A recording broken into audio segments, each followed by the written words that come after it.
The agenda this week debated how best to approach restoring rural downtowns, consider the complexity of free speech today, and learned why inflation is an ongoing concern. The agenda's week in review begins recalling the legacy of groundbreaking Indigenous writer and scholar Lee MARACLE.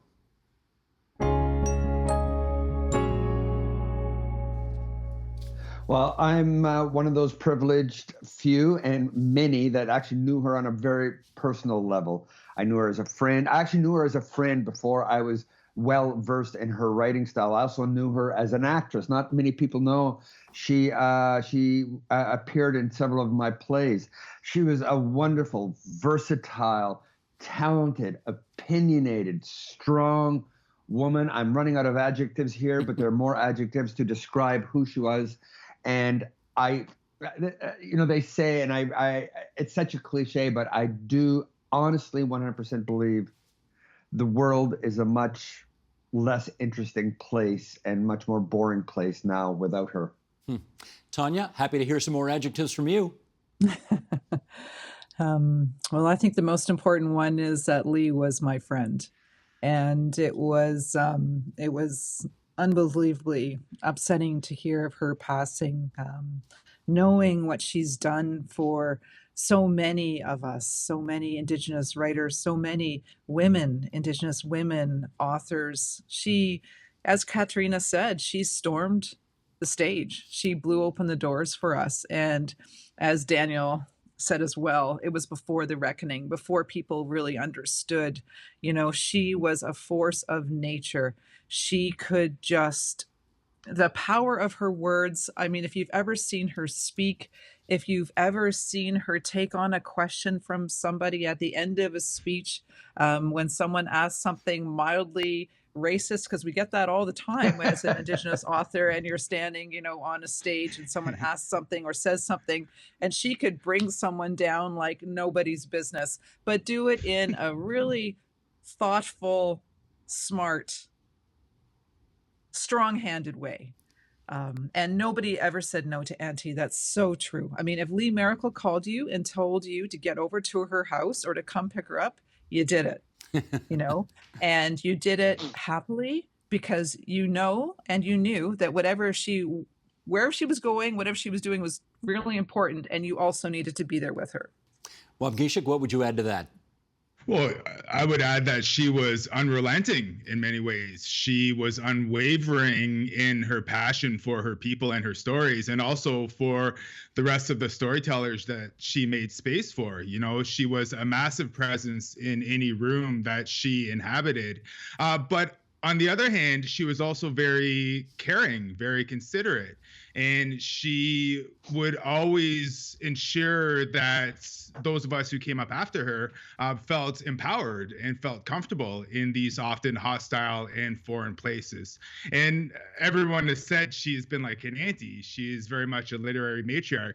And coming from a res, I have been dependent and reliant upon aunties, grandmother figures, and so on.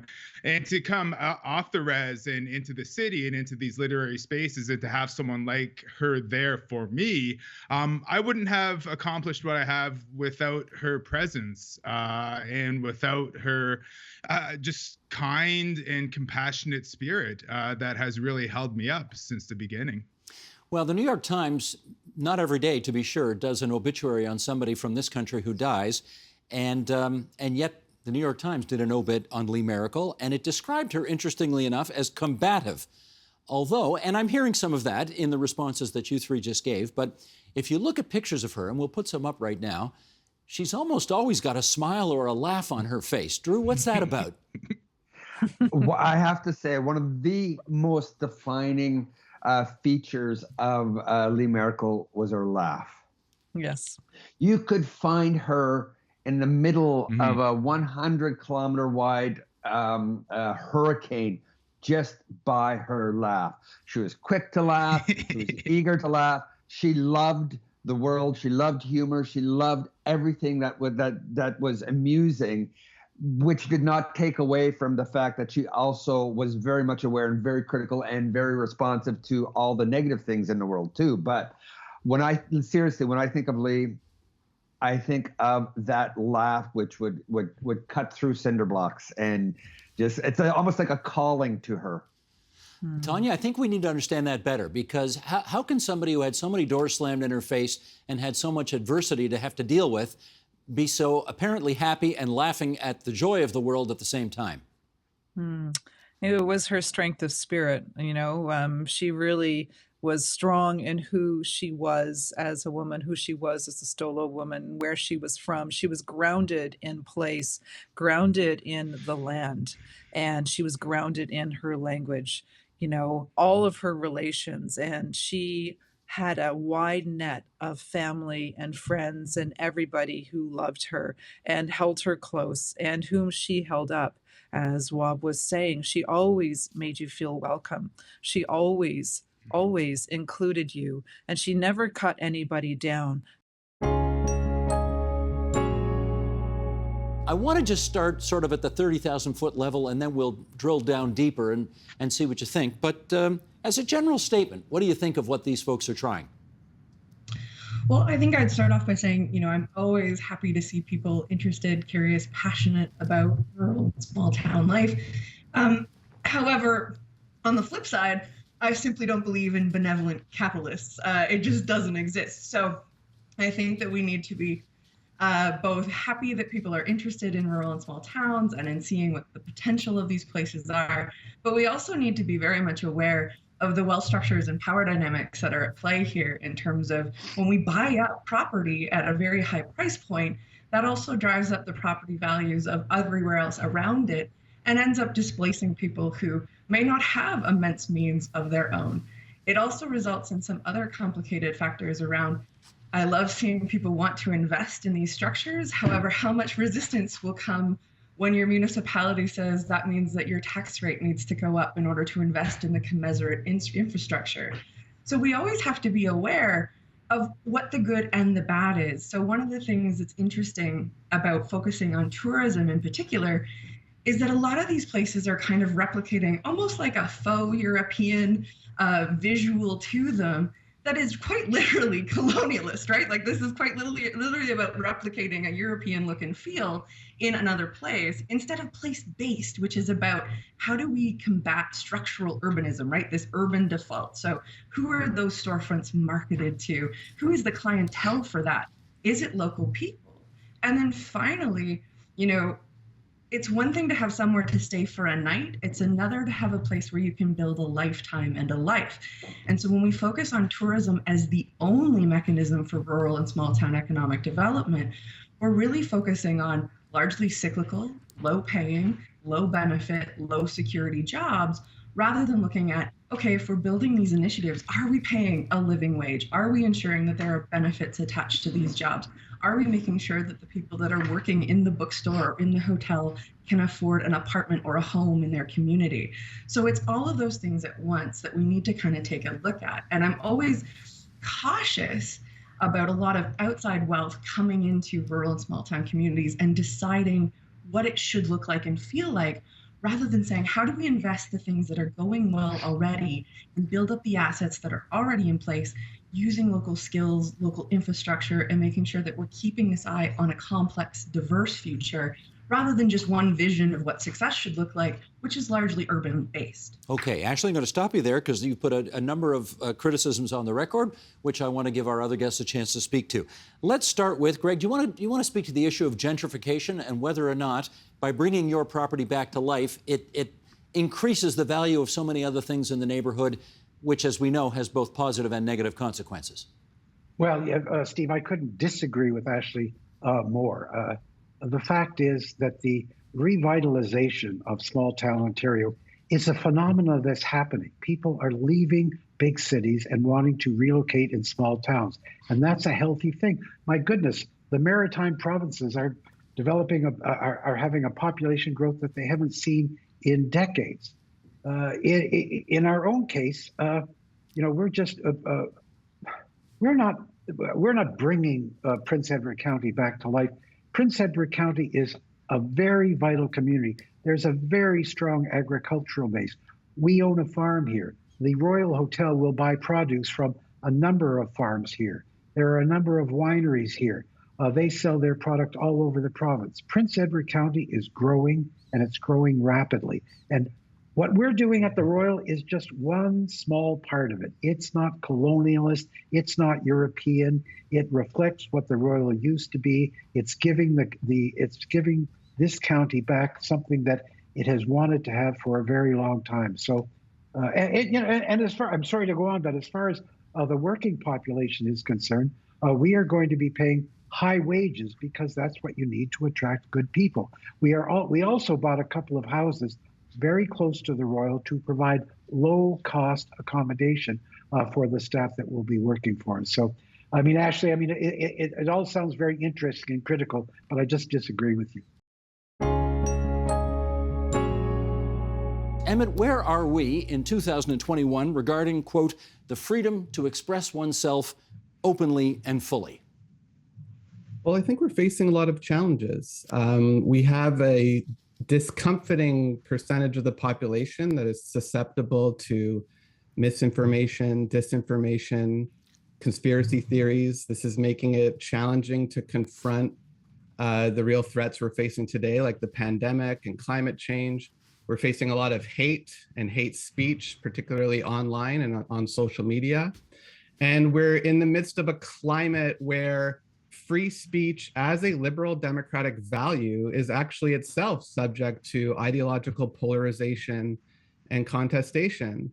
And so I think, I don't know that I would label the problem of one of being a free speech crisis, but I would say we are facing enormous challenges about when speech is harmful, how to address that harm while living up to the ideals and values a democracy should hold dear.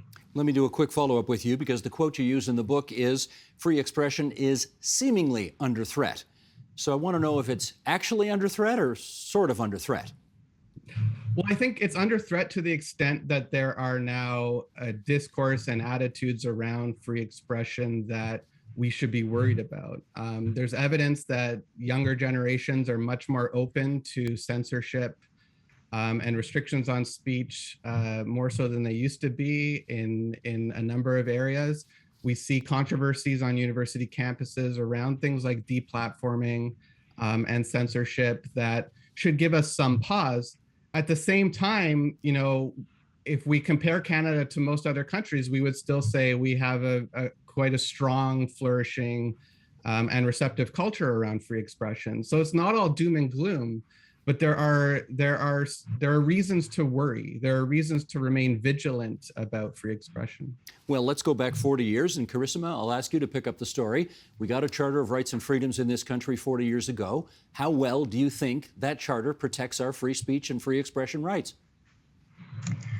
I think it protects freedom of expression fairly broadly in terms of the general interpretation of Section 2B of the Charter, in that very early on, the Supreme Court adopted an approach under which any attempt to convey meaning short of actual violence is protected by the Charter.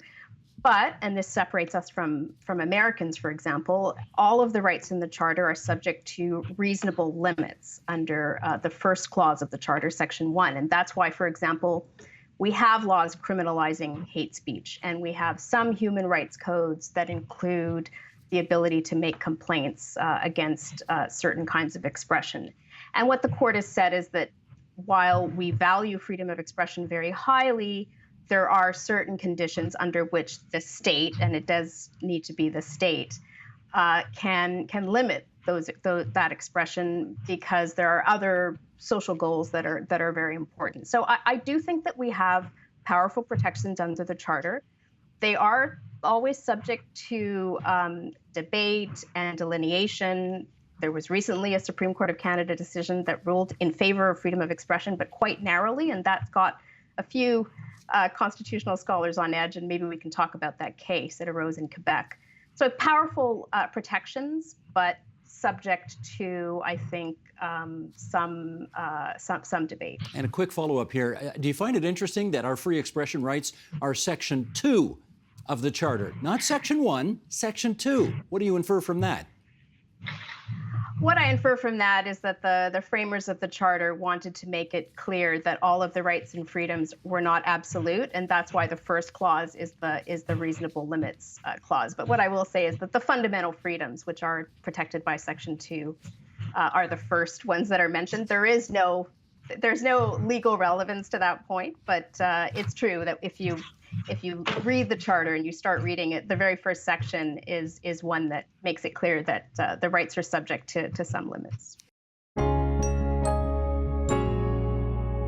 When the Bank of Canada says inflation is running at 4%, what goes into getting to that number? Well, first of all, we've all heard of the CPI, so that's a basket of goods. So basically what it's saying is, how does a basket of goods, if you were to walk into a shopping center and buy the same basket of goods this month as you did last month, how much more did you pay this month versus last month or last year? So it's really trying to put a common measurement around what is the average Canadian household feeling in terms of prices going up over time. So it really is an average. Now, the Bank of Canada will have, many different variations of that metric to calibrate its policy, but at the very basic level, that concept is how much more is an average Canadian household paying than they did relative to last month or last year. Benjamin, let me follow up with you in this regard.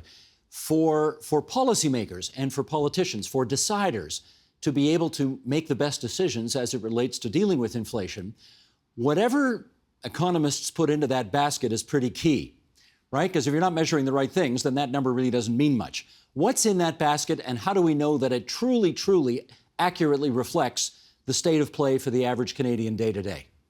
Yes, that's a very good question, because during COVID, we know that the basket changed because we weren't consuming services. We consumed a lot of goods because you press a button and you get your exercise bike.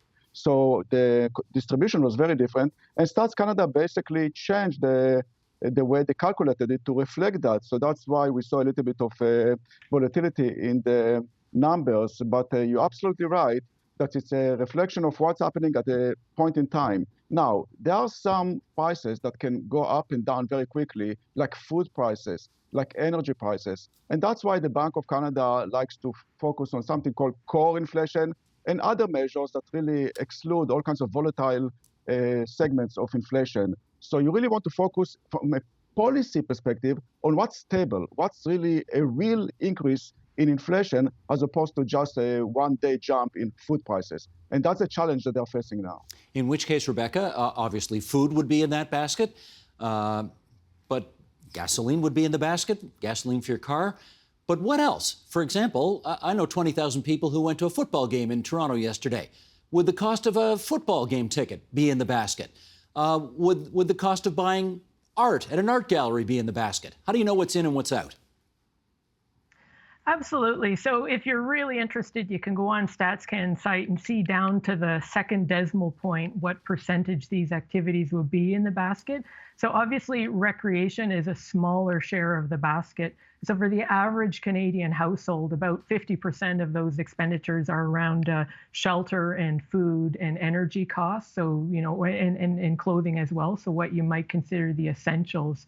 But that really is an average. And so one of the reasons why Canadians feel inflation differently is that we're not the average Canadian, is that we have different shopping habits, and we also have different levels of disposable income. And so not every Canadian is out there buying football tickets, so they may be feeling inflation different than that average metric that StatsCan is providing. I noticed there was a lot of inflation. If I may, actually. Sorry, go ahead, Benjamin. One thing about shelter, because people say, house prices went up by 20%. How come it's not in the CPI? Because that's not the way they measure it. They measure basically consumption of housing services as opposed to the price of the house. And that's something that we have to take into account. So people are looking for the CPI to reflect the huge increase in house prices. You will not find it there. It's much more sophisticated than that. Okay, well, follow up with this, though, Benjamin, because if inflation typically runs at 2%, that's usually the target they like to go for, and then suddenly it ends up at 4%, You know, some people might look at that and say, well, that's only 2 points higher, so does that really affect my bottom line all that much? What's the answer to that? Yeah, that's a very good question. So first of all, let me just say one thing. Nobody knows where inflation will be 6 or 8 months from now. And when I say nobody, I include the Fed in the US and the Bank of Canada. We are all pretending, but nobody really knows because we haven't seen in this kind of situation. So back to your question, the target is 2%. The Bank of Canada is very clear about the fact that they are willing to tolerate higher inflation, higher than 2% in 2021 and even 2022, as long as they can bring it back to 2% in 2023. Why is it so important? It's their credibility. It's not about the number. It's because what it shows. We have been fighting inflation for 50 years with a lot of success, namely banks, central banks established their credibility and their ability to fight inflation. And therefore, at the end of the day, it's not about inflation. It's about what will take to bring inflation back to 2%, because I think it will be back. That's just some of what we covered this week on The Agenda. For more, including the full conversations, you can visit our website, tvo.org, our YouTube channel at youtube.com/theagenda, or our Twitter feed, twitter.com/theagenda. The Agenda with Steve Paikin is made possible through generous philanthropic contributions from viewers like you. Thank you for supporting TVO's journalism.